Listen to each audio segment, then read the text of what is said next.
Pinagbibitiw na sa pwesto ng ilang kongresista si Commission on Audit Commissioner Mario Lipana. Ang asawa raw kasi nito isang kontraktor ng floodway projects. Kung hindi raw magbibitiw si Lipana, ipapa-impeach daw siya ng mga mambabatas. At para sa detalye mula sa Batasang Pambansa, nasa linya po ng telepono si Marian Enriquez. Marian, ano ba yung nangyari dyan sa hearing kanina?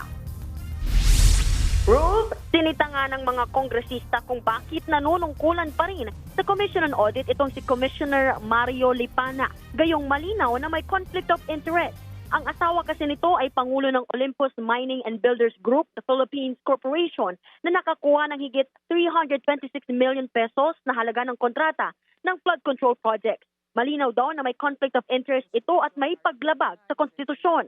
Sa ilalim kasi ng Article 9, Section 2 ng Saligang Batas, habang nanunungkulan ang sino mang miyembro ng isang constitutional commission tulad ng COA, hindi ito maaaring magkaroon ng anumang interes sa pananalapi, direkta man o hindi, sa anumang kontrata, prangkisa o pribilehiyong ipinagkaloob ng pamahalaan. Ayon sa mga kongresista, malinaw na may financial interest ang commissioner sa mga kontrata ng kanyang asawang contractor. Hindi pa raw nakakausap ni Cordoba si Commissioner Lipana. Kasalukuyan itong nasa Singapore at nakalive mula Agosto hanggang katapusan ng Setyembre. At dahil hindi ito mapipilit magbitiw, nagbabala si ML Party List Representative Leila De Lima na kung hindi pa rin kakausapin ito ni Chairperson Cordoba si Lipana, ay paniguradong mayroong maghahain ng impeachment case laban sa kanya. Pakinggan natin ang kanilang mga pahayag.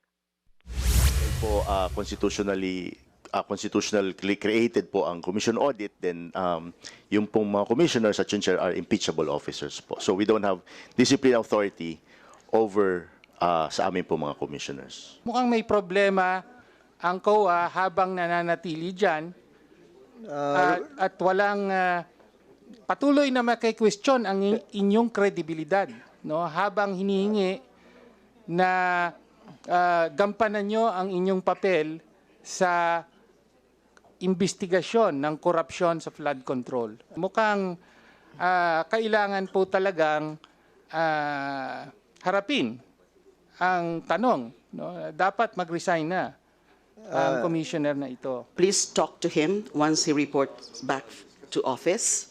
Otherwise, one of us or some of us may initiate impeachment proceedings against him, because it clearly falls under one of the grounds, betrayal of public trust, and also even graft and corruption. You know that it's a very broad, when you say graft, it's not just about pocketing money, but certain violations like, the conflict of interest situation that he is in. Ruth, bago nga ang mga ito ay ginista ni Kamanggagawa Party List Representative Eli San Fernando ang mga opisyal ng COA. Bakit daw ngayon lang naghahalongkat ang ahensya nang pumutok na ang issue tungkol sa mga ghost at substandard flood control projects?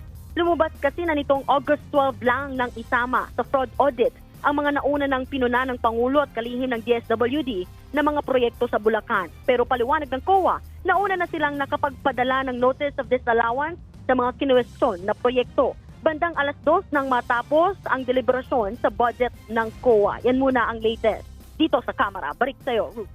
Yan po ang Express Report ni Marian Enriquez mula sa Batasang Pambansa.